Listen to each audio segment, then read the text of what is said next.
In a faraway land where time seemed to stand still, nestled between towering mountains and shimmering lakes, there lay a forest unlike any other.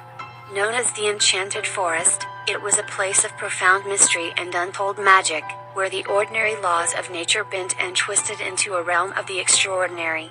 The trees were ancient, their trunks gnarled and twisted with age, and their leaves sparkled with an ethereal glow, even under the dimmest light. The air was thick with the scent of blooming flowers, and the sound of whispering winds carried secrets older than the earth itself. Few dared to venture into the enchanted forest, for the tales told by those who returned were both wondrous and terrifying. The villagers in the nearby town of Arundel spoke of creatures that could change shape, rivers that flowed with liquid silver, and a time that moved at its own pace, where days could pass in the blink of an eye or stretch on for what felt like eternity. In this small village lived a young girl named Elara. Elara was not like the other children. While they played and laughed in the meadows, she spent her days at the edge of the forest, gazing into its depths, her heart yearning for the mysteries it held. Her grandmother had told her stories of the enchanted forest, stories of bravery, magic, and ancient beings that guarded its secrets. But there was one tale that captured Elara's imagination above all others, the tale of the Lost Kingdom. According to legend, deep within the enchanted forest, hidden from the eyes of mortals, lay a kingdom that had once flourished with beauty and joy. The people of this kingdom lived in harmony with the magical creatures of the forest, and their ruler, Queen Seraphina, was beloved by all. But one fateful night, a dark curse befell the kingdom. The skies turned black, the rivers dried up, and the once vibrant land withered away.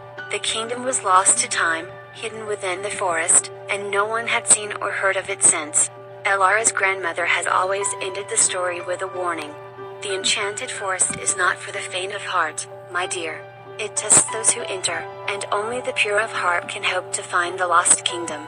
Despite the warnings, Elara felt a pull, a connection to the forest that she could not ignore. One crisp autumn morning, with determination in her heart, she decided to venture into the enchanted forest. She packed a small bag with some bread, cheese, and a flask of water, and set off on her journey. As she stepped across the threshold of the forest, a strange sensation washed over her. The air was cooler, and the light seemed to dim, yet the colors around her became more vivid. She walked along a path that twisted and turned, leading her deeper into the heart of the forest. The trees seemed to whisper her name, their leaves rustling in a language she could almost understand. Hours passed, or maybe days. Time was difficult to measure in the enchanted forest. Elara encountered many wonders along her journey. She saw flowers that sang sweet melodies, streams that flowed upward into the sky, and animals that spoke in riddles. But she also felt the forest watching. She saw flowers that sang sweet melodies, streams that flowed upward into the sky, and animals that spoke in riddles. But she also felt the forest watching her, testing her resolve with every step. As night fell, Elara found herself standing before a massive tree with a trunk as wide as a house. Its bark was silver, and its branches reached high into the sky, disappearing into the clouds. At the base of the tree was a door, carved with intricate patterns and glowing faintly in the moonlight. Elara knew in her heart that this was the entrance to the lost kingdom. With a deep breath, she pushed open the door and stepped inside. She found herself in a grand hall, its walls lined with tapestries depicting scenes of a once thriving kingdom. The air was thick with the scent of jasmine and old wood, and the silence was profound. As she walked through the hall, she felt a presence, as if the very walls were alive, watching her every move. At the end of the hall stood a large throne, and seated upon it was a figure shrouded in shadow. As Elara approached, the figure slowly became clear. It was Queen Seraphina, just as the legends had described her. But she was not the vibrant, joyful queen of the stories. Her face was pale, her eyes tired, and her once glorious crown was dull and cracked. "You have come far, child," the queen spoke, her voice echoing softly in the hall. "Why do you seek the lost kingdom?" Elara knelt before the queen, her voice trembling but resolute. "I seek to lift the curse that has befallen this land. The stories of your kingdom have filled my heart with hope, and I believe that it deserves to flourish once more." The queen's eyes softened as she looked at Elara. The curse that holds this kingdom in darkness was cast by a heart filled with hatred and despair. To lift it, one must possess a heart of pure light and love. But be warned, the path is fraught with danger, and many have tried and failed.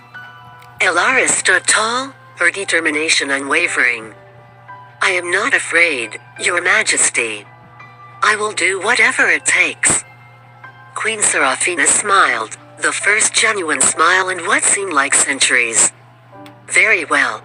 The curse can only be broken by retrieving the heart of the forest, a magical gem hidden deep within the darkest part of the enchanted forest. It is guarded by the shadow of despair, a creature born of the curse itself. Only the purest of hearts can defeat it." With these words, the queen handed Elara a small, golden locket. "This locket will guide you to the heart of the forest.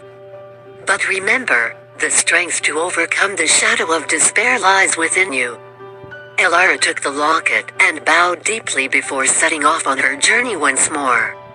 The path was treacherous, leading her through dark and twisted parts of the forest she had never seen before. The trees here were blackened and barren, the air cold and filled with an eerie silence. Finally, she reached a clearing, where the heart of the forest lay atop a pedestal, glowing faintly in the darkness. But as she approached, the shadow of despair rose from the ground, a dark, formless creature with glowing red eyes. It lunged at her, its presence overwhelming and suffocating. Elara's heart raced with fear, but she remembered the queen's words.